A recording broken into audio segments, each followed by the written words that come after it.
recognizing that person as a caregiver so that when they go into all of their subsequent interactions with that healthcare provider and everybody else, that they know, oh, I'm a caregiver, and that they're really included as a part of the care team with information that's being gathered, decisions that are being made, but in particular for transition plans. It's so important that caregivers are included because they're expected to implement, but they need to be a part of that planning. Did you know that in 2020, there were 53 million caregivers in the United States? And by 2025, this number is expected to grow to 62.5 million. 73% of these caregivers also have a job. They are called working caregivers, and they are invisible because they don't talk about their caregiving challenges. Working Caregivers, the Invisible Employees, is a podcast that will show you how to support working caregivers. Join Selma Archer and Zach Demopoulos on the Working Caregivers, the Invisible Employees podcast as they show you how to support working caregivers. Good morning, good afternoon, good evening from wherever you are checking in from or whenever. We thank you for listening to our podcast. I'm Zach Demopoulos. And I'm Selma Archer. Hey, Selma, how are you? I'm great. How are you doing, Zach? Oh, I'm beyond excited. You and I have been talking about putting together a Global Caregiver Advocate bonus series, and today is our first one, and we're going to be spotlighting our neighbors up north, our friendly Canadians. I'm so excited about it. You know, Selma, you and I have talked about this. Caregiving is a global role. It's a global necessity. Absolutely. It's a global crisis. And so when I was visiting Toronto, and you know this, Selma, when I was visiting Toronto not too long ago, visiting my sister up there, I went to the Canadian Caregiver Center for Excellence for Caregiving, and I got to meet Liv Mendelson and the executive director and her staff. And we had an hour conversation about how caregiving impacts all of us, regardless of what country we're in. So Canada actually has a holiday coming up, a day to celebrate and raise awareness, National Caregiver Day. It is the first Tuesday of April, just like in the U.S. It's the third Friday in February. We just had ours on February 20th. They're going to have theirs on April 1st. So this is very timing, and we can't thank our guests enough for being here. So let's get started. Hello, guys. Sharon, Christa, Amy. Hi. Hi.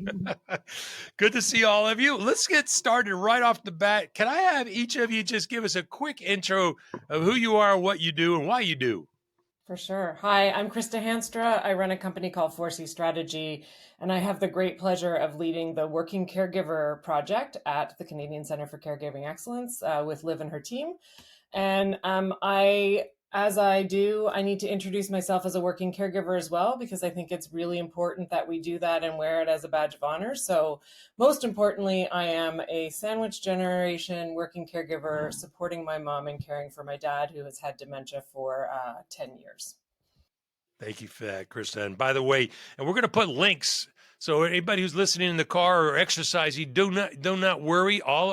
Everything we talk about, we're going to put links in our notes. And there's a podcast I just listened to that I know Christa is going to post about it in the future, but I'll make sure to put a link in it that she talks about her caregiving role with her father.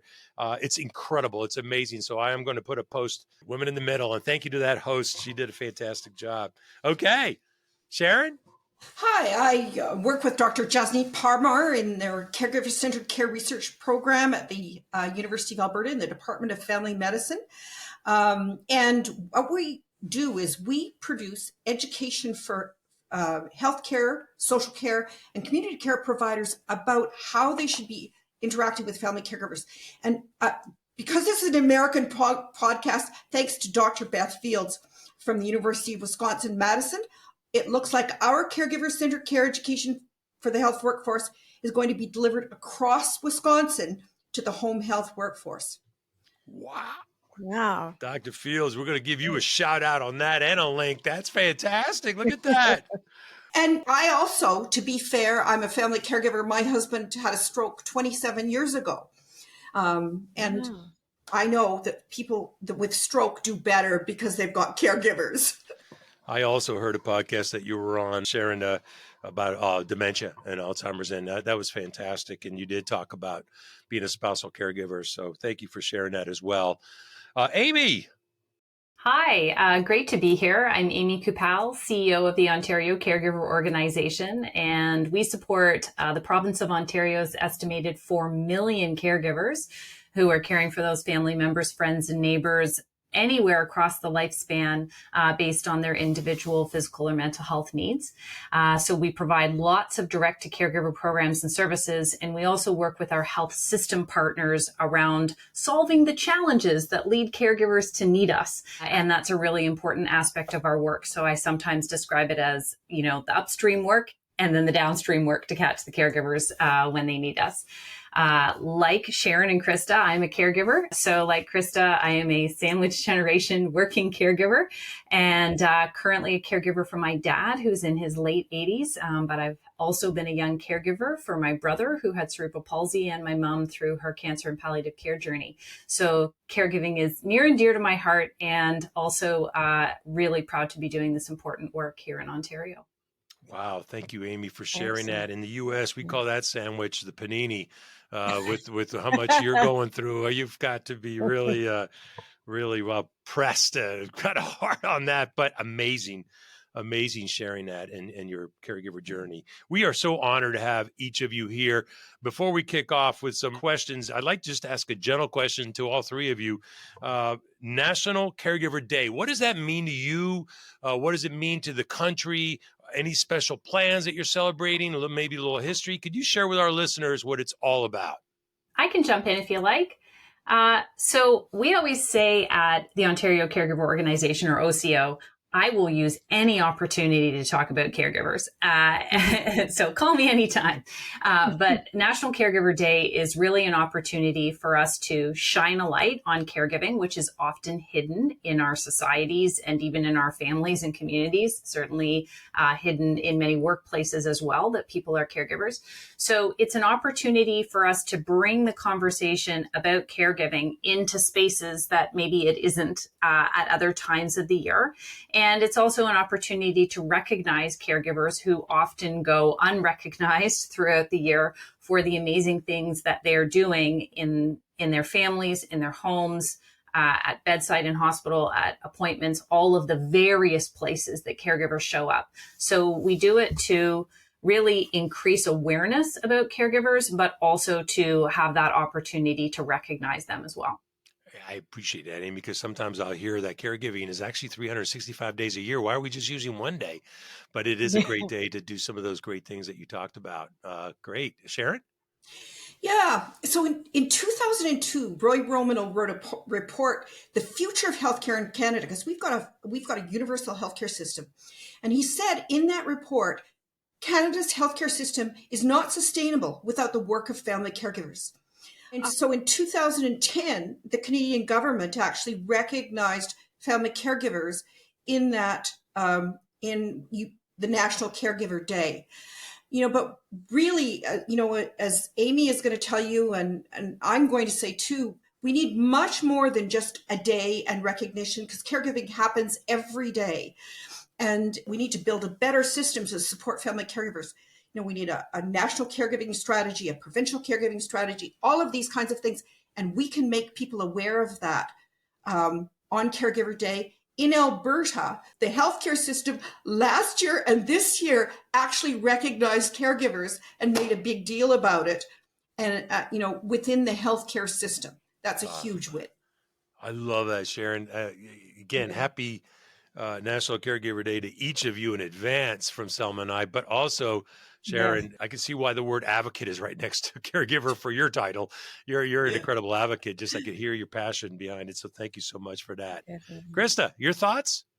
Yeah, so I've been working in the caregiver space for many years. And when I was working at the Change Foundation, the Caregiver Day was sort of something that some people celebrated, but it wasn't nearly as big as it is now. So to see the growth of it year over year is really exciting. It's an opportunity for people across the country to be talking about these issues, advocating. I can think of when I was at the Change Foundation that, for example, the city of Toronto had us come to council and talk about caregiving issues. And so there's just this opportunity to kind of organize around one day, whether it's on Parliament Hill or whether it's at Queen's Park or whether it's at city councils. And the thing for me that's always the most exciting, which anyone who knows me well knows that this is the opportunity for those of us with lived experience to share that, to add that nuanced understanding of what caregiving looks like, because it looks very different for everybody. No two caregiver experiences are the same. And it allows us to show that nuanced experience of caregivers that adds to all the data that we like to rhyme off all the time, because this is real. And there are many of us across this country propping up the healthcare system each and every day as we care for people at home or in their own homes. I love that. The lived experience term. I really like that. I'm going to have to steal that from you. That actually really is very important as we tell our caregiver journeys, and the whole reason for doing that. And maybe just one quick follow-up question, just maybe one of you can answer. Because again, we'd like to think that some and I like to think that we're a global podcast. So for our Canadians who are listening in, at least my relatives in Canada are listening in, could you suggest one or two things that somebody could do on this day if they're not a caregiver? Drop off some food to someone who is a caregiver. Don't ask them what they need. Just show up with something. You know, it's that don't ask them to add another thing on their list of things to do to think about, because it's already way too long. Or show up with, fresh eggs, which might be controversial right now, given the cost of eggs. And expensive, yeah. Exactly. A cup of coffee, even. A cup of coffee. Absolutely. That's great. Love that. Yeah. Sometimes, folks don't know what to say or do, and therefore they don't do it at all. So maybe we can encourage our listeners from what you guys shared. Don't ask what they need. Just do something. What are they going to say? No, I don't like it. I mean, well, they'll tell you that when they close the door, but at least they'll think, wow, that was very nice, very appreciative. So, all right. Yeah. Thank you, guys. We'll go to our first question. Well, in keeping with the theme of honoring the hard work that all of you are involved with around caregiving, Christa, could you talk a little bit about it? I know that about 2 or 3 weeks ago, your national strategy for caregiving was adopted. Could you talk a little about that? Because we've been struggling trying to get our legislation through here in the States, and so far we have not gotten that door to open. So could you share a little bit about that with us? Absolutely. So as I mentioned earlier, I have the privilege of leading the Working Caregivers Project at the Canadian Centre for Caregiving Excellence. But that organization, which is only in its infancy still, has only been around since 2022, just launched its National Caregiving Strategy. And the Canadian Centre for Caregiving Excellence, which is a program of the Israeli Foundation, went across the country and really consulted with caregivers and care providers. That's an important distinction in the work that they do, is that they also advocate for care providers, PSWs, personal support workers. And so they went across the country to figure out what needed to happen here in Canada. And they created this national strategy, which they launched a couple of weeks ago. And it's really about what I love about it, because it's true to my Dutch heart. It's very practical. It's not a very sort of high level, not understandable strategy. It's very practical, offers very practical solutions. And of course, the solution or the focus that I'm most enamored with is the one around work and care and how to support working caregivers. So there's lots of very practical solutions, policy solutions. So just to be clear, this is a national strategy, and it's kind of an advocacy platform for the Canadian Centre for Caregiving Excellence in order to inspire the government to adopt some of what they're asking for. So we're still on that journey of getting it fully adopted. Great. That's great. Katie McDonald was here with us recently, who works with you all. And she talked a little bit about the National Paid Family Leave Act for caregiving that you have in Canada. And another area where we have not yet been able to get successfully accomplish that hurdle. But can you talk a little bit about that? What's interesting is when you live here and you know about this act, and we know how few people actually take advantage of it, because it's got a very specific requirement. So not very many people are eligible for it. And yet we should still be very grateful that it exists, because it obviously doesn't exist everywhere. It really is a leave related to if someone is at end of life, you can get a paid leave from work in order to support them. And there are other programs, and I know, Sharon, you were talking about some, and maybe you want to share some information about other programs, but at the federal level, the caregiving benefit is really related to allowing people to take time away if they are caring for someone who's at end of life. Yeah, it's actually it's a really good program because, end of life caring is some of the most intensive caring you can do. And you can get up to 26 weeks of paid care to caregive through our employment insurance program. So it's a federal program. The same as you get maternity leave here for a year. You can get that 26 weeks of paid employment insurance. And it's a real benefit. However, it has to be, that death has to be foreseeable. A family doctor or palliative care physician has to sign those forms. And there are some other caregiver benefits as well. But like many of the things that are happening in the US, they're also tax credits. And so they benefit the high income earners rather than the low income earners. And oftentimes in Canada, they go on the care receiver's income and not the caregiver, who are often women who older women may not have worked. And so, they should qualify for that tax credit if it was a refundable tax credit, but it's not. So there's some things, and they are in, the National Caregiver Strategy. There's been lots of foresight put into those kinds of things that will make, because about 50% of caregivers are actually stressed financially. And that's one of the things that, Amy will talk about too, is that financial stress that caregivers are experiencing. Well, like you said, it sounds like it's a very specific group of people that fall into the situation to be able to take advantage of. But at the same time, it's a huge step forward. So, and this work, we know we have to chip away, chip away, a little bit at a time. So kudos to you guys on that one. It's a whole change in mindsets, in culture. Yes. Generally we see caregiving, it's been women's work. Families are just supposed to do it. So it's invisible work. So changing those mindsets little bit by little bit. We'd like some bigger increments, please. Yes. Thank you for that.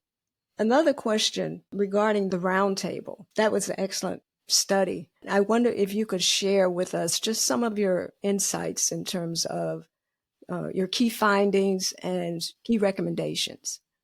Sure. We started the Working Caregiver Project a couple of years ago by kind of doing a really full scan of what's happening across our own country and then looking at other jurisdictions and talking to all the different stakeholders that are involved in working caregiver, looking at the government policies we just talked about, looking at employers, talking to both HR people as well as CEOs, as well as, of course, those people with lived experience, and kind of looked across the spectrum of employment as well. Because obviously, when we look at some of these benefits for working caregivers, you have to be employed in sort of traditional employment in order to be able to benefit from it or take advantage of it.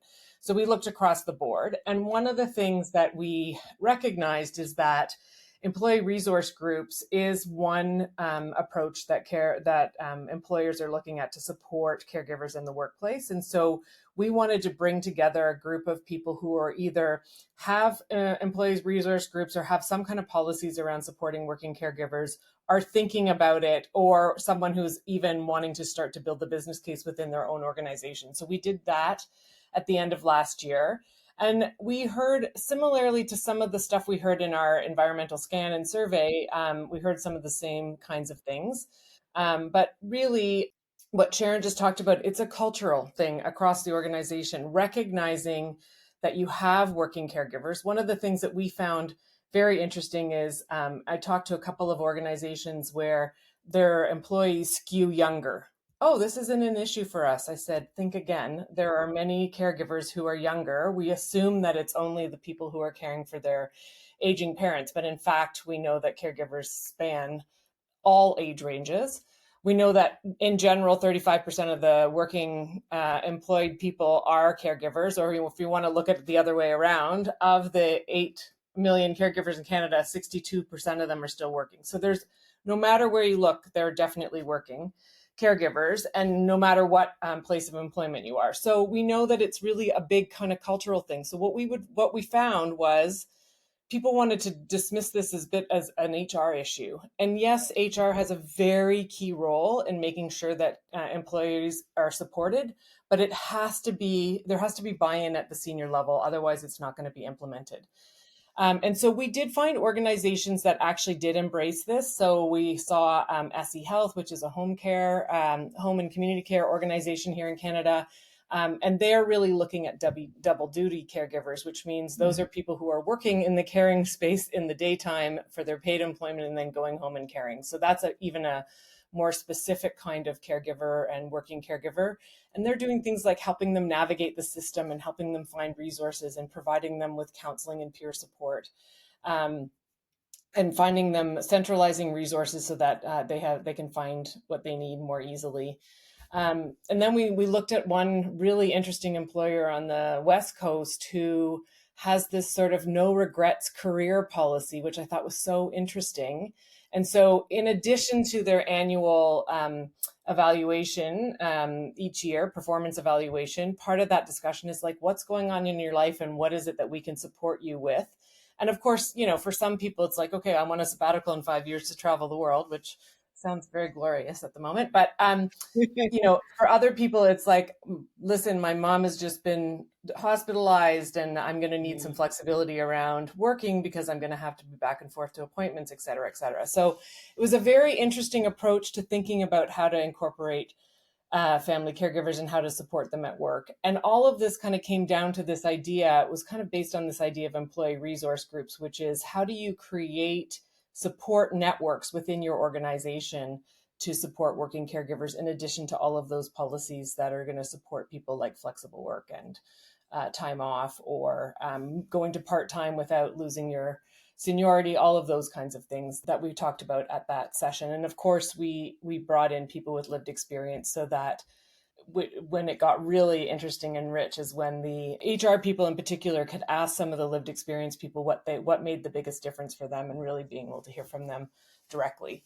And I think, again, it goes back to this idea of creating an environment where you can talk about your responsibilities outside of work and feel supported in that. Because many people said, I've seen other people talk about their responsibilities and then they get demoted, or they're overlooked for a promotion, or they're at worst let go. And so, you have to create a culture in which people can talk openly about that, because it's not just a benefit to the employer, it's a benefit to society as a whole, because we're propping up the rest of the healthcare system to make sure that our family members are taken care of in between all those formal interactions with the healthcare system. So. Yeah, just quickly, one step forward, you talk about creating that open environment. In the report, you mentioned that you have to have senior leaders on board with it, and they have to be kind of taking the charge to create that environment so people feel comfortable having those discussions. Do you have any tips for any senior employer leaders that might be listening or watching today that could help them start those discussions? Or create an environment where people feel comfortable coming forward and having those discussions?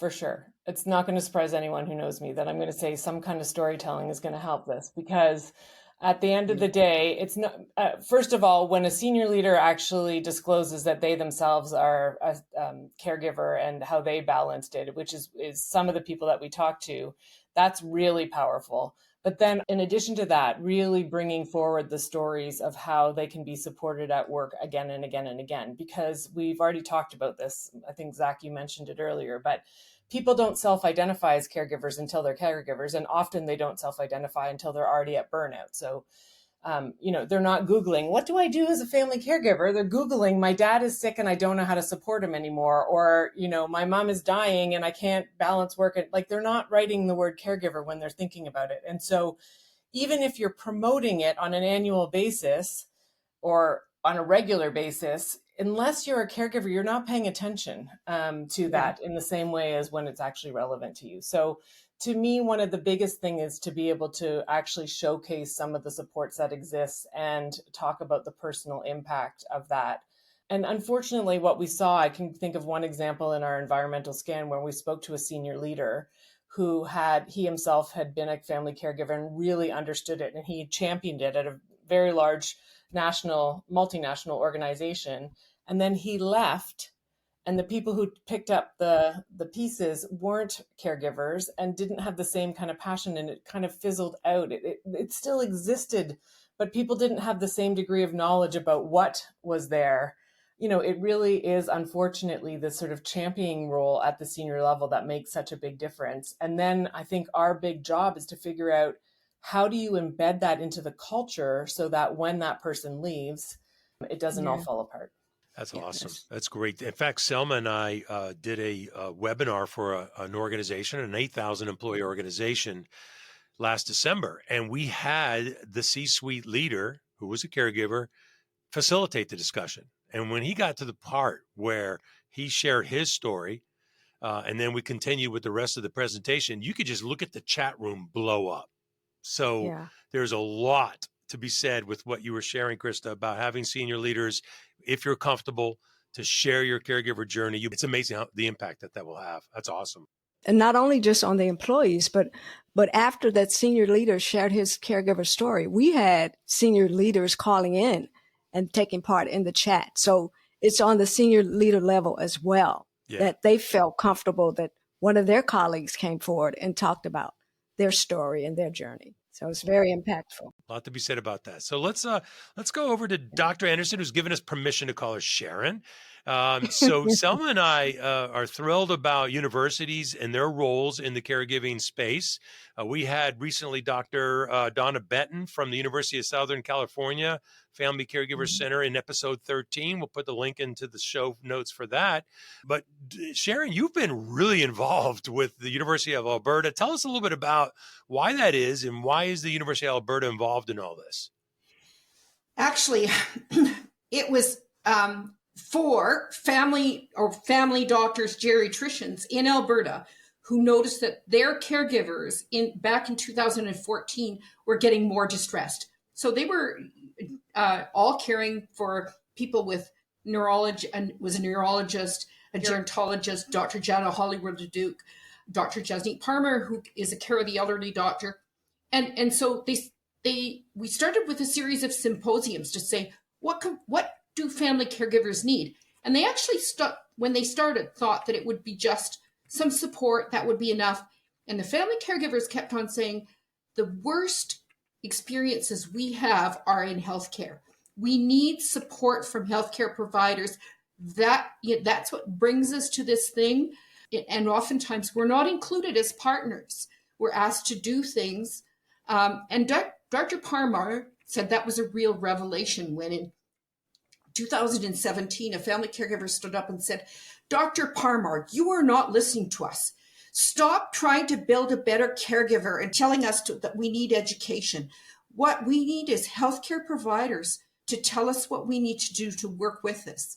And at that point, she said she also realized that what she was asking caregivers to do was carry out the care plan, but she wasn't asking them about their well-being and their health. And from there, in 2017, it was like, okay, so what are the competencies healthcare providers, social care providers, community care providers, what competencies do they need to support family caregivers? So the caregiver-centered competency framework was started, recognizing, communicating, partnering, assessing family caregivers' needs from their perspective, helping them to navigate the system. And the last one is changing that culture and context of care, because that having healthcare providers in a patient-focused system to support family caregivers, partner with them, is a real shift. Wow. You reminded me of when I was getting my palms stitched up, by an emergency room physician, and she was asking me what I did for a living. And when I was telling her about my consulting work, she went into her caregiver story, and her bedside manner completely changed. It was just amazing how all of a sudden, and we talked about, can you do more for your patients? But she said, we don't have the skill sets. We don't have the education. So hats off that you're doing that for healthcare providers. Yeah. So what happens is the caregivercare.ca, free online for all care providers anywhere in the world. In Alberta, we've gotten funding from the Alberta government to embed caregiver-centered care education and practices into 40 continuing care settings. And when Christa's talking about double duty caregivers, certainly one site has found that most of their care providers are family caregivers. About 62% of family caregivers are working, but 72% of family caregivers in healthcare professions, in healthcare settings, may be those double duty caregivers. And so what they've noticed is, as they started to talk about caregiving, provide some of this education, what they're finding is less absenteeism from their employees. Employees are happier. They're actually coming to management and actually talking to management about their caregiving and the kinds of things they need. And what we want is we want the education. We want caregivers supported, caregivers to feel better, and we're measuring that. We want providers to feel that joy that they're actually supporting caregivers. And we think it's going to benefit the healthcare system as well. Hats off to you. I hope we take a page out of your book, because can you imagine a caregiver going with their parent, let's just say, or their spouse to a doctor's visit, and the doctor turns to them and go, "You look tired. Is everything okay?" And then start talking about their caregiver role and maybe what they need support in. Gosh, be amazing. Wow. One more group in our caregiver advocate army. I love it. Selma and I read your report, The Hidden Workforce, Optimizing Support for Family Caregivers, that the University of Alberta came out with. That's fantastic, especially the word hidden, since invisible employees is a term that was very dear to us. What do you think are the key takeaways from that? Because I know you talk about burnout, which is really important. Also, your call to action that family caregivers need both work cultures and care teams to support them. But you pick. What do you think is the main theme that we should walk away with from your report? Okay, so Amy and I read the same report. It was from the Dalhousie London School of Public Health in Toronto. And I was shocked at the rate of chronic disease. And also we've got this older population. So the question is how are we going to care for them? Because we've got this workforce shortage. We've got a caregiver, fewer caregivers, families are smaller. Both people are working oftentimes. So you've got working caregivers, less time, sandwich generation caregivers, all of those things that are going on. So what do we do about this hidden workforce? How do we start to talk about this and make it possible? So it really is about the things we're doing, identifying caregivers, supporting them, recognizing them, communicating, supporting them, and all of those kinds of things. And, that we need to support double duty caregivers. This is a conversation we need to have. We need to bring everybody out of the closet. I love it. Thank you. And the more stories we tell, the more reports you write, the more senior leaders that chat up, we will bring everybody out of the closet. I don't know if that's the best term to use, but we will. Out of the shadows, we used to say. Out of the shadows. Yeah. Well, one of the things that we've learned in terms of supporting caregivers from an employer perspective is bringing them what they need as opposed to what we think they might need. So actually discussing with them what their needs are, because many times employers implement programs that are very much underutilized or not utilized. And that's because that's not what the employee, the working caregiver needs. And one of the things that stood out for me, Amy, in your spotlight report from Ontario, you have an at a glance sheet that has some amazing statistics from the perspective of the working caregiver of what they need. And, they're talking about their burnout, their stress, they're needing support from their employer and what that might look like. So could you talk a little bit about that piece in terms of one of the things that really jumped out for me is that not only are they distressed and most of them overwhelmed at this point, but it's getting worse. Yeah, so there's a few key things that came out of our Spotlight report that tie into what you're talking about. One is that we see that caregiver burnout rate going up each year. And that's something that everybody should be paying attention to, because if caregivers become burnt out and they reach their breaking point and they can't keep going, then the people that they care for are going to face some challenges. And you're going to have two people, the caregiver who is burnt out themselves and the person they care for who may not be able to continue to live where they live or access the care the way that they do right now, etc. So caregiver burnout is a significant issue. And we see that caregivers are also getting to burnout faster. We used to see caregivers getting to burnout after about 5 years. Now we see it after 2.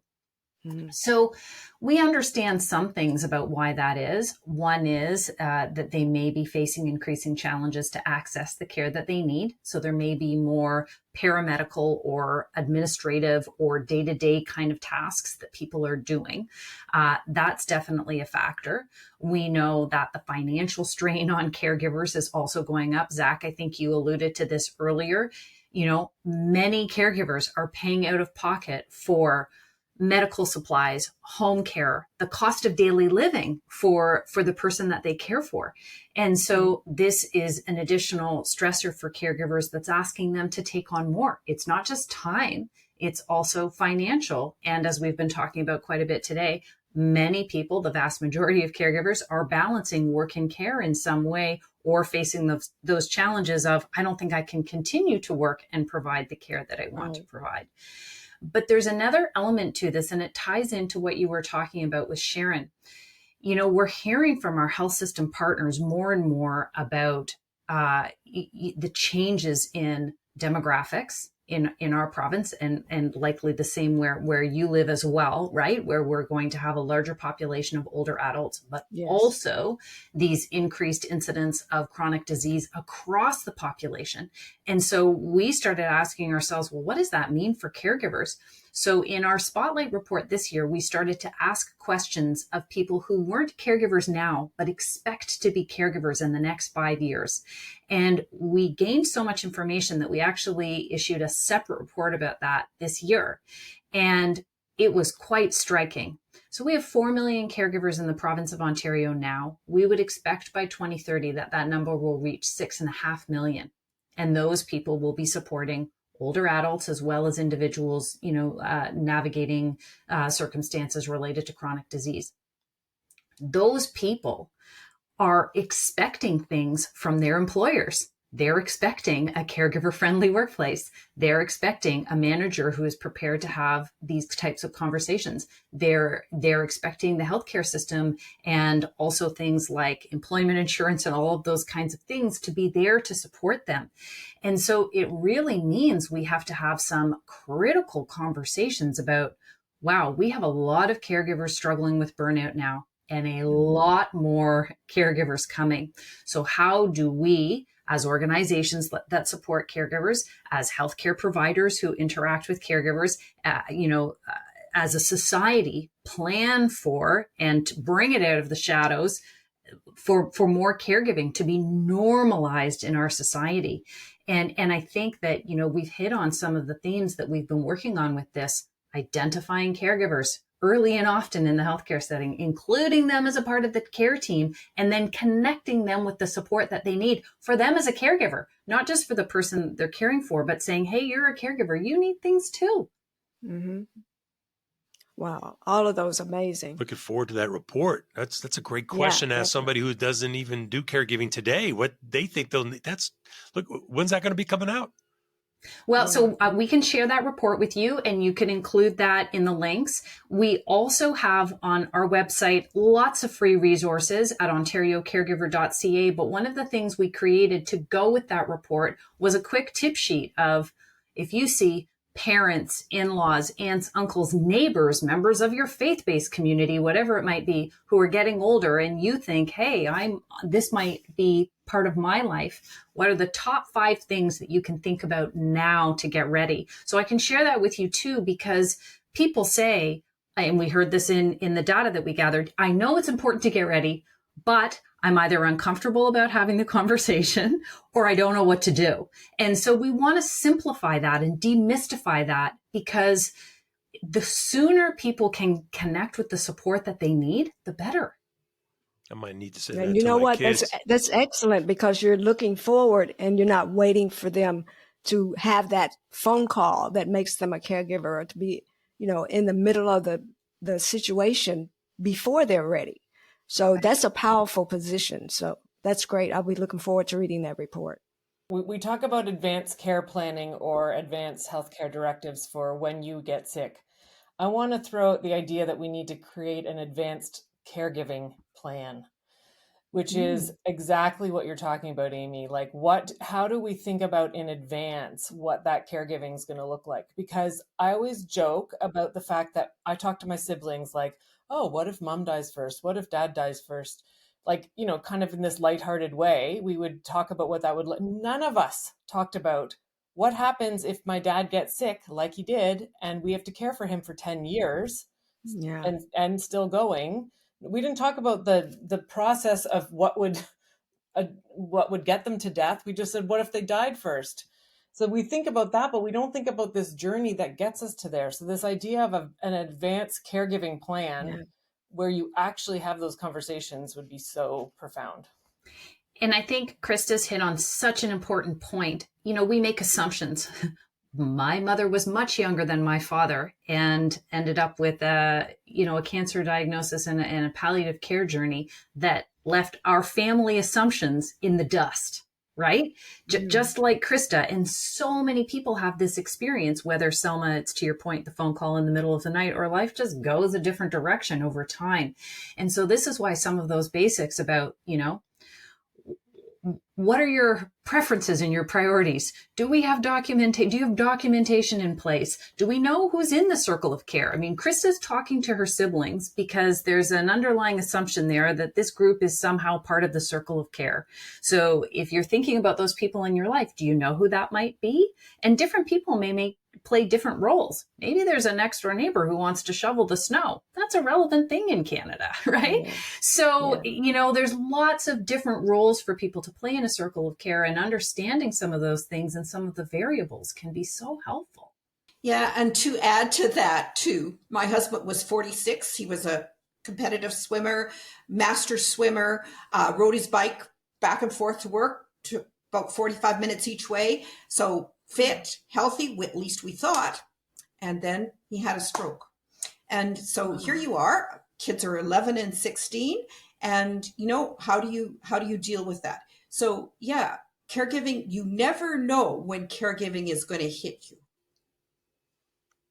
Wow. I mean, it's a difficult conversation to have. I mean, most people don't worry about fire insurance until they've had a fire or, and then it's too late, right? Yeah, but in Canada, in the next 10 years, 1 in 2 people will be family caregivers, just because of the demographics that we're looking at. We're in that hidden workforce report, that we're in the Amy's Ontario Spotlight report on the demographics. The fact that families are smaller, there's fewer caregivers. So there's lots of work to be done as far as asset-based community development, where we support each other in our communities, on national caregiver strategies, on provincial caregiver strategies, where we're building that better system, changing those mindsets about how we deal with working caregivers and double duty caregivers, because that's a population that most health systems are not looking at all. Great conversations, guys. And I wish I would have had those difficult conversations with my siblings and my parents course, they're Greek immigrants, very proud, very stubborn, and there's no way they would have these conversations with me. But speaking of Greek immigrant parents, I'm going tomorrow morning to my mother, who's in North Carolina. I get on a plane and I'll spend 3 full days with her in the nursing home because I'm her long distance caregiver. And I have learned a lot of lessons from the first time around when I was doing it from my father. But one thing I want to share with you guys and get your reaction to is I tell everyone, and I just did it now, I tell everybody that I am a long distance caregiver for my mother. I'll be gone for the next 3 days doing this. My first go round, I was working for a large organization. Selma and I knew each other for like 8 years. We worked together. We never knew each other's caregiver story. Only 10 years after we left did we even share the story with each other. And that's why we're doing the work we're doing together today. But I didn't tell anybody when my father had a stroke. In 3 minutes, I was involuntarily drafted to become a caregiver. And I went back and forth to North Carolina every month. And I never told anybody where I was going, what I was doing. I felt like there was a little bit of a stigma to it and that there might be some negative consequences for it. And we all know that. We read about it in our reports. We hear about that in stories.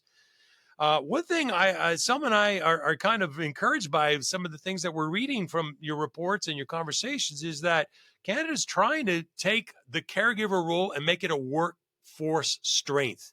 Try to battle the stigma, and hopefully we'll bring folks out of the shadows. I like that term better. We're out of the closet, or we're going to make them more visible.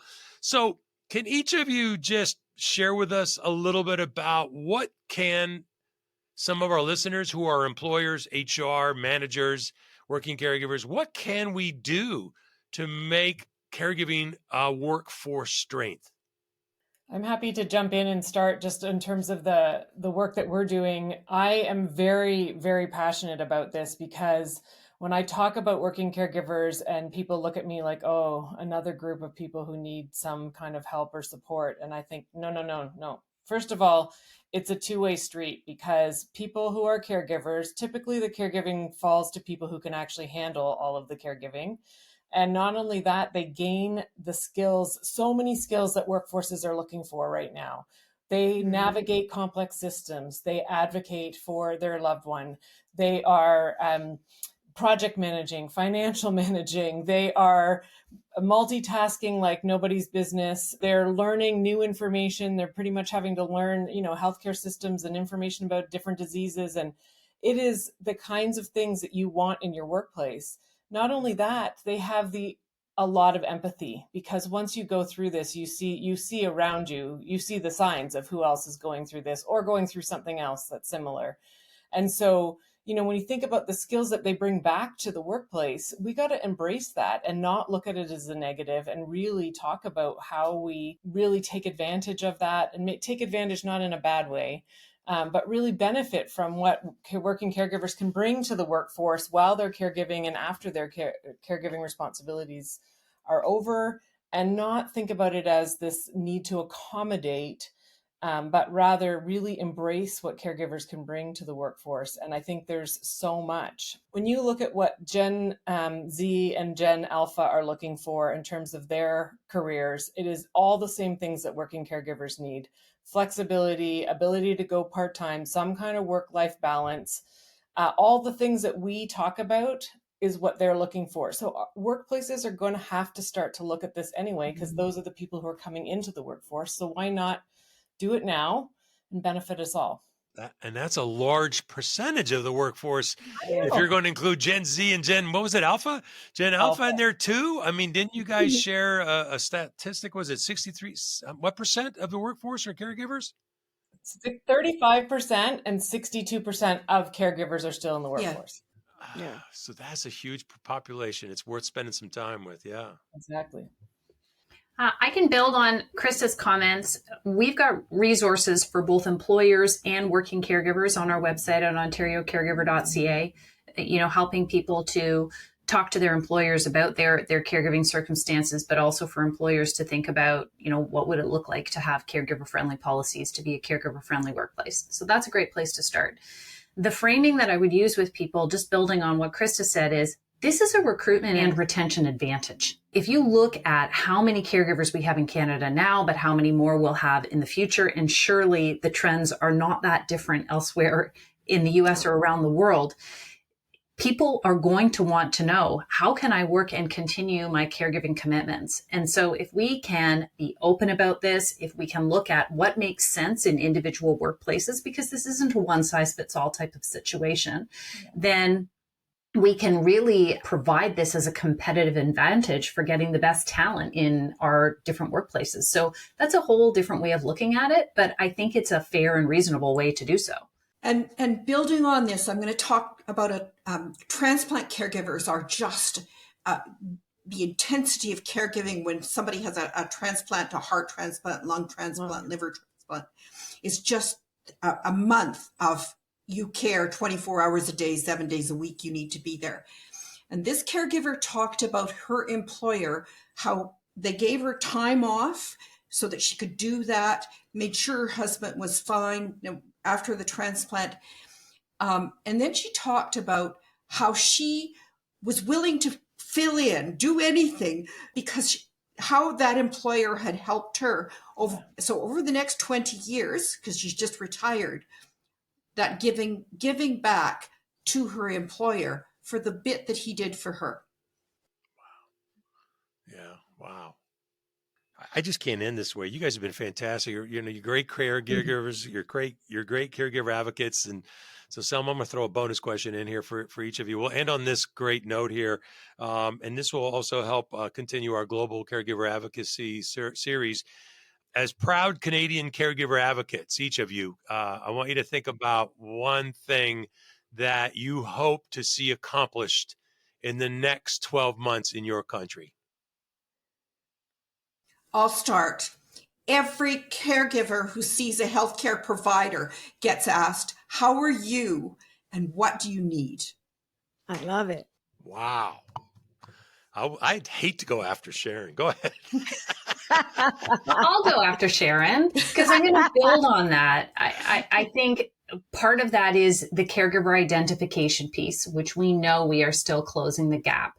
Recognizing that person as a caregiver so that when they go into all of their subsequent interactions with that healthcare provider and everybody else, that they know, oh, I'm a caregiver and here's my moonshot in the next 12 months, that they're really included as a part of the care team with information that's being gathered, decisions that are being made, but in particular for transition plans.